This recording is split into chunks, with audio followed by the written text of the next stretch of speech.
오늘은 다초점 백내장 수술을 받으신 분들께 반드시 바꿔야 할 생활 습관에 대해 말씀드리려고 합니다. 이러한 생활 습관을 바꾸지 않으면 다초점 렌즈의 효과가 급격히 떨어지거나 심한 경우에는 재수술을 고민해야 할 수도 있기 때문에 특히 수술 직후 일주일에서 2주일 정도는 오늘 말씀드린 내용을 꼭 지켜주셔야 합니다.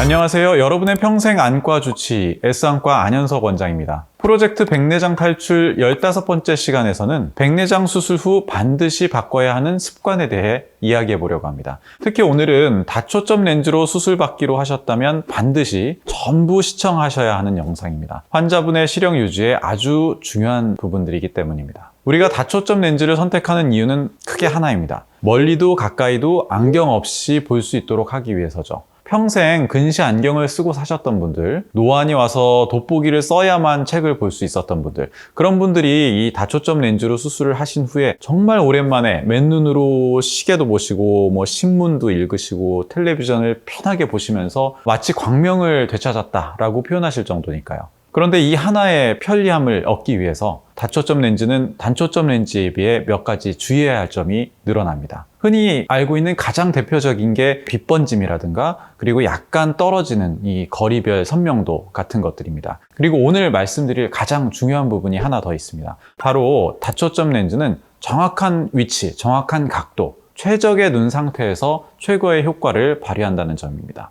렌즈 자체는 저희가 수술 시에 잘 고정해서 넣어드리지만 문제는 그 이후에 유지하는 것들인데요. 만약에 이 초기 회복 기간 중에 지금 곧 설명드릴 잘못된 습관과 행동들을 많이 하실 경우에는 시력에 좀 문제가 생길 수도 있습니다. 다초점 렌즈는 이러한 잘못된 습관들로 인해서 1도만 돌아가도 심할 경우에는 빛 번짐이 훨씬 더 체감이 되신다든가 초점이 겹쳐 보인다든가 멀리나 가까운 거리가 더 흐릿하게 느껴지실 수 있습니다. 난시 교정 효과도 급격하게 감소할 수 있고 말이죠. 그래서 저는 수술 직후 한 2주 동안은 정말 조심해서 눈을 관리해 달라고 거듭 말씀드립니다. 오늘은 다초점 렌즈가 왜 이렇게 예민한 렌즈인지 그리고 앞으로 어떤 습관들을 고쳐야 하는지에 대한 기본적인 이해부터 도와드릴 거고요. 수술 후에 최소 4주 정도는 절대 하지 않으시도록 권해드리는 행동 6가지를 구체적으로 짚어드리겠습니다. 먼저 왜 다초점 렌즈는 각도나 위치가 살짝만 바뀌어도 시력에 미치는 영향이 크게 될까요? 그 이유는 다초점 렌즈는요, 빛을 하나로 모아주는 단초점 렌즈와 달리 멀리 볼 수 있는 빛, 가까이 볼 수 있는 빛, 중간거리용 빛, 이게 렌즈 안에서 정해진 위치에 맞게 설계되어 있습니다. 하지만 이 렌즈가 눈 안에서 약간이라도 이제 틀어지게 되면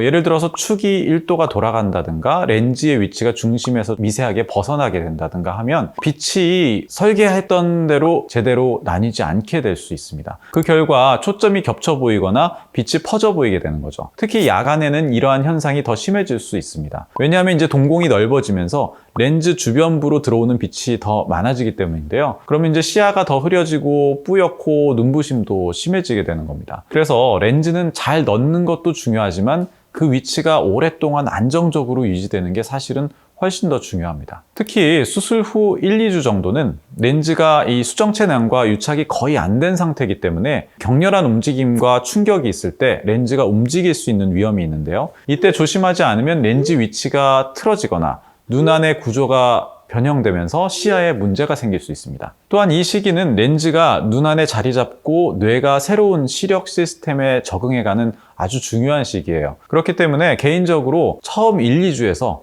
길면 몇 달 정도는 다음부터 말씀드리는 행동 6가지는 절대 하지 않으시는 걸 권해드립니다. 첫 번째는 눈 비비기입니다. 수술 후 며칠 지나면 가려운 느낌도 들 수 있고요. 이물감이라든가 또 붓기 때문에 눈꺼풀이 무거운 느낌이 드시기도 하죠. 그런데 이때 무심코 눈을 비비는 순간 정말 재수 없으면 이 렌즈 위치에 영향을 줄 수도 있습니다. 앞서 말씀드린 대로 다초점 렌즈는 축이 1도만 돌아가도 빛이 퍼져 보이거나 초점이 맞지 않을 수 있습니다. 난시 교정 렌즈를 넣으신 분들은 더 조심하셔야 됩니다. 축이 틀어지거나 위치가 바뀌었을 때 이 난시 교정 효과가 현저하게 떨어지기 때문입니다. 두 번째는 수영입니다. 수영을 아주 즐기시는 분들 같은 경우에는 수술하자마자 수영을 언제 할 수 있는지를 물어보시는 분들이 많은데요. 이 시기에는 렌즈가 눈 안에 잘 고정이 돼 있어도 수술 직후이기 때문에 렌즈를 감싸고 있는 수정체낭과의 유착이 안정되지 않은 상태입니다. 그래서 수영장이나 바닷물에 들어갈 경우에 심각하게는 눈 안으로 물이 들어간다든가 하면서 세균성 감염 위험성이 생길 수 있습니다. 심하면 안내염이라고 해서 시력 자체에 심각한 문제를 발생시키는 경우도 있어요. 특히 이제 바다처럼 물살이 세거나 파도가 얼굴을 친다든가 하는 충격을 받을 수 있는 환경도 문제가 될 수 있고요. 염도가 다르기 때문에 민물에서 또 수영을 하는 것과는 다른 영향을 줄 수도 있습니다. 실제로 환자분들이 원장님께서 이제 지시하시는 사항을 잘 안 듣고 따로 행동하는 경우가 좀 있을까요? 물론 있을 수 있죠. 실제로 환자분들이 얼마나 잘 지키시는지는 제가 일일이 확인해 볼 수는 없지만 그래도 대부분의 환자분들은 의사가 지시하는 대로 충실히 따르려고 정말 열심히 노력하시는 분들이 많고요. 그렇지 못한 일부의 케이스에서 문제가 되는 경우가 있어서 항상 높아심에서 더 말씀을 드리게 되는 것 같습니다. 세 번째는 이제 격렬한 운동입니다. 여러 번 말씀드리게 되는데 다초점 렌즈는 안구 안에서 이 중심이나 정렬이 정확하게 유지가 돼야 됩니다. 운동 중에 머리를 갑자기 크게 돌린다든지 점프하거나 구르거나 충격을 받는 동작을 반복하게 되면 이 눈 안쪽에 이제 순간적으로 압력이 생기면서 렌즈 위치에 영향을 줄 수가 있어요. 특히 격투기나 농구, 축구처럼 충격이 있는 운동 같은 경우에는 적어도 한 달 정도는 피하시는 게 좋을 것 같습니다. 네 번째로 옆으로 눕는 수면 자세입니다. 의외로 많은 분들이 좀 놓치시는 부분인데요. 수술한 눈이 항상 이제 아래로 가는 자세로 주무시면 베개에 눌린 상태로 몇 시간 동안 보내시게 되는 경우가 많은데요. 그게 자꾸 반복이 되면 한쪽 눈의 압력이 비대칭적으로 가해지게 되고 결과적으로 수정체의 정렬이나 각막 곡률에 영향을 줄 수 있습니다. 결국 초점이 흐트러지고 한쪽 눈만 좀 이상하게 더 안 보인다라는 얘기를 하시게 되는 경우도 발생하는 거죠.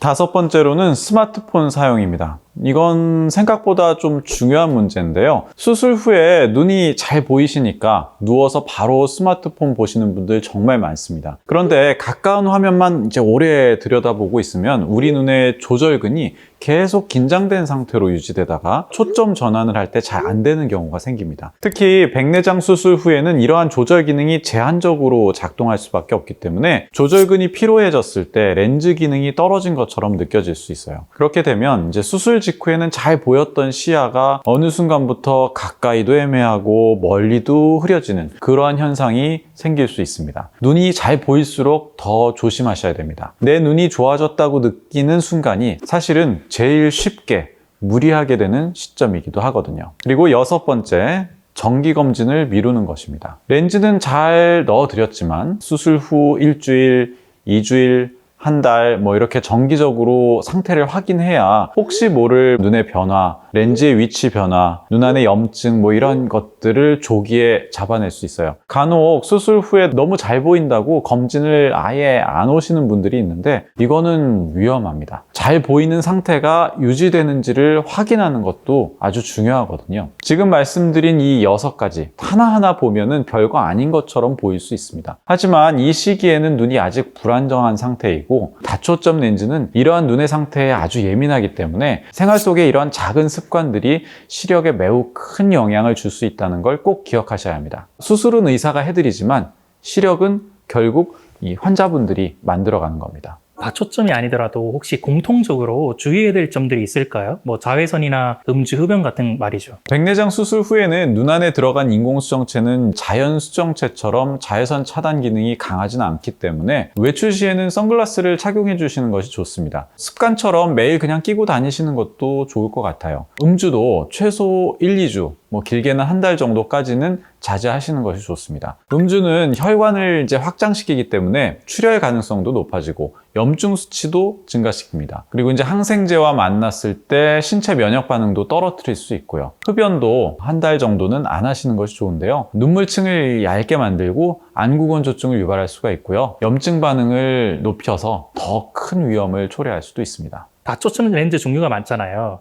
혹시 이런 다초점을 쓰는 사람들은 더 조심해야 된다라는 게 있을까요? 다초점 렌즈를 사용하시는 분들은 전부 조심하셔야 되는 거는 이제 기본일 것 같고요. 굳이 꼽자면 빛을 더 좀 세밀하게 나눠서 받아야 하는 회절형 다초점 렌즈, 그리고 회절형 다초점 렌즈 중에서도 특히 회절링이 좀 많은 렌즈, 근거리 시력을 강조한 그런 디자인의 렌즈들입니다. 근거리 시야라는 건 아주 작은 글씨, 가까운 물체를 정밀하게 인식해야 하는 영역이거든요. 그렇기 때문에 빛을 아주 세밀하게 쪼개서 정확히 초점을 맺어야만 선명하게 보이는 겁니다. 그 결과 근거리 강조 렌즈는 광학 설계가 훨씬 복잡해질 수밖에 없어요. 빛을 세밀하게 나누는 회절링의 개수도 당연히 더 많아져야 되고요. 그렇기 때문에 근거리 강조형 렌즈는 조금만 이제 축이나 위치가 바뀌어도 시력 차이를 크게 체감하실 수 있으니까요. 보다 더 조심하실 필요가 있을 것 같습니다. 눈 비비는 습관, 옆으로 자는 자세, 아주 격렬한 운동 꼭 주의하셔야 되고요. 다만 여기서 오해 방지를 위해서 한 가지만 짚고 넘어가고 싶은데요. 근거리를 강조하는 다초점 렌즈가 상대적으로 민감하다라는 것일 뿐 절대 안 좋다는 이야기는 아닙니다. 우리나라의 경우 스마트폰 사용률이 95%가 넘고 근시 비율이 아주 높은 나라이기 때문에 특히 요즘 같은 시대에는 근거리 시력 확보가 아주 중요합니다. 그렇기 때문에 클라리온 페놉틱스 같은 좋은 근거리 시력을 강조하는 렌즈가 꾸준히 국내 1위 렌즈가 될 수 있었다고 생각합니다. 오늘의 결론입니다. 다초점 렌즈로 수술을 받으시는 환자분들 중 같은 수술을 받아도 몇 달 뒤에 누군가는 너무 편하다라고 하시고 누군가는 초점이 자꾸 안 맞는다라고 느끼시는 이유가 여기에 있습니다. 렌즈는 수술실에서 의사가 잘 넣어드릴 수 있습니다. 하지만 그 렌즈가 줄 수 있는 시야를 얼마나 오래, 얼마나 편하게 누릴 수 있느냐는 환자분들의 생활이 결정합니다. 오늘 영상 2번 이상 시청하셨으면 좋겠고요. 영상이 좋았으면 좋아요, 구독, 그리고 알림 설정까지 부탁드리겠습니다. 안현석 원장이었습니다. 감사합니다.